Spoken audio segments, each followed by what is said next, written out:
안녕하세요. 자비랑 선교사가 걸어온 길 그리고 다시 가야 할 길 11번째 이야기는 주님 이것이 반역입니까? 입니다. 그해 여름은 잔인했습니다. 마음도 탔고 몸도 탔습니다. 선교지 온 지 4년째 저의 마음에 갈등이 일어나고 있었습니다.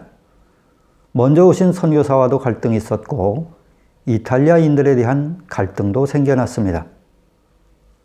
주행 대로 중 곁길에서 한 자동차가 과속으로 진입했습니다. 거의 추돌 직전이었습니다. 제 차에는 제 아내와 어린 딸이 타고 있었습니다. 제가 조심하라는 손가락 표시를 하자 그는 느닷없이 손가락 욕을 하고 도망가는 것이었습니다. 적반하장도 유분수지. 그동안 이탈리아인들에 대한 쌓인 감정이 폭발하였습니다. 이번엔 그냥 지나칠 수 없었습니다. 저는 순간 전속력으로 그 차의 뒤를 쫓기 시작하였습니다. 아내의 고함 소리는 나중에 비명이 되었지만 저는 귀에 들려오지 않았습니다. 다행히 저의 차의 성능이 좋지 않아 얼마 후 쫓기를 포기하였습니다. 집에 돌아온 저는 분이 풀리지 않았습니다. 그런데 그날 저녁 사단의 송사가 시작되었습니다. 너 선교사 맞아? 이라고도 이탈리아인들을 사랑한다고 할 수 있어? 저는 견딜 수 없는 고통에 밤을 지새웠습니다. 저는 하던 일을 그만두고 체류증도 연기하지 않은 채 귀국을 생각하고 있었습니다. 그러나 귀국하고 싶다고 해서 마음대로 할 수 있는 일은 아니었습니다. 당시 선교사들이 나오는 공항문을 철문이라고 불렀습니다. 왜냐하면 한번 나오면 끝이기 때문이었습니다. 선교사는 선교지에 뼈를 묻어야 했습니다. 그래서 고국이 그를 때면 몸이 아프면 들어갈 수 있을까? 몸이 다치면 들어갈 수 있을까? 마치 전쟁터에 보내진 제대 없는 군인과 같았습니다. 그럼에도 불구하고 저는 견딜 수가 없었습니다. 때마침 그해 여름 미국에서 저희 선교회 국제수양회가 열리고 있었습니다. 또한 한국에 있는 저의 모교회 목사님께서 참석한다는 소식을 들었습니다. 저는 이탈리아 대표로 참석하는 제2선교사에게 목사님께 제 귀국을 말씀드리고 결정을 받아오라고 부탁하였습니다.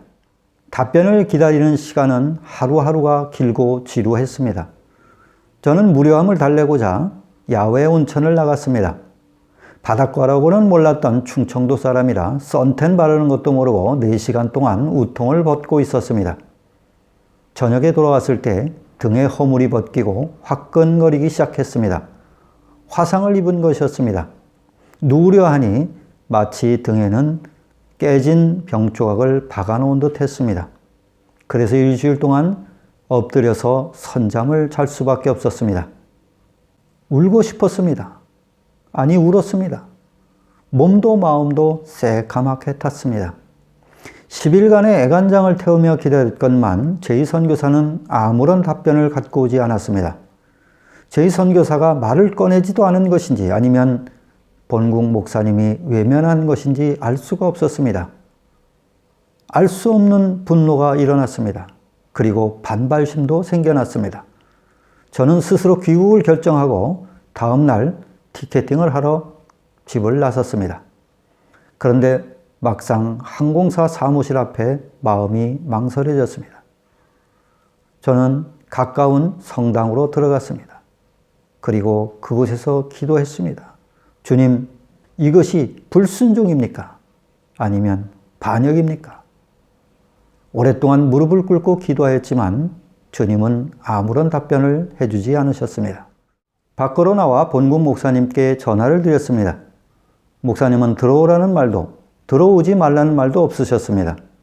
단지 때가 아니라고 했습니다. 그러나 저는 이미 마음의 결정을 하고 있었습니다. 저는 이미 티켓을 하였다고 하였습니다. 한참 침묵이 흐른 후 목사님은 그럼 할 수 없지요? 라고 답변해 주셨습니다. 저는 사실 저의 결정이 관철되지 않으면 선교회를 떠나겠다는 마음을 갖고 있었습니다. 이런 적이 한 번 더 있었습니다. 교회 개척 첫 과정으로 목사님은 저희 가정이 교회에서 결혼식하기를 원하셨습니다.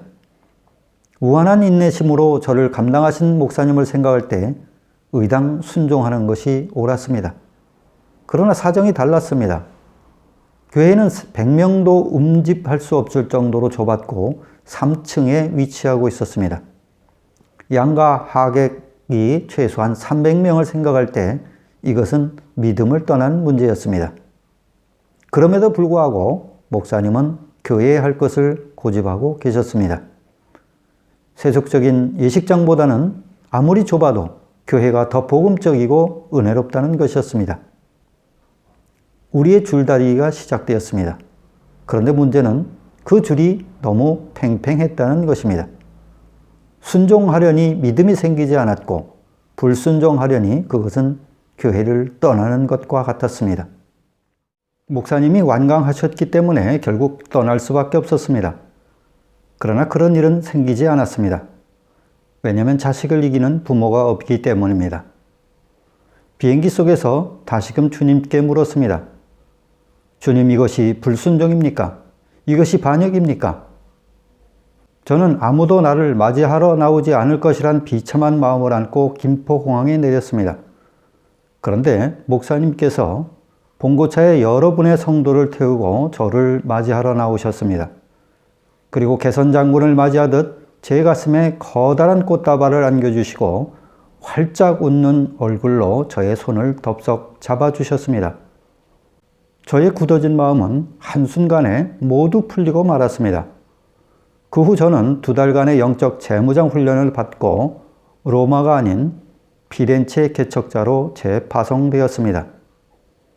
사랑은 죽음보다 강하고 용서는 사랑보다 강한 것입니다. 11번째 이야기는 여기서 마치겠습니다. 감사합니다.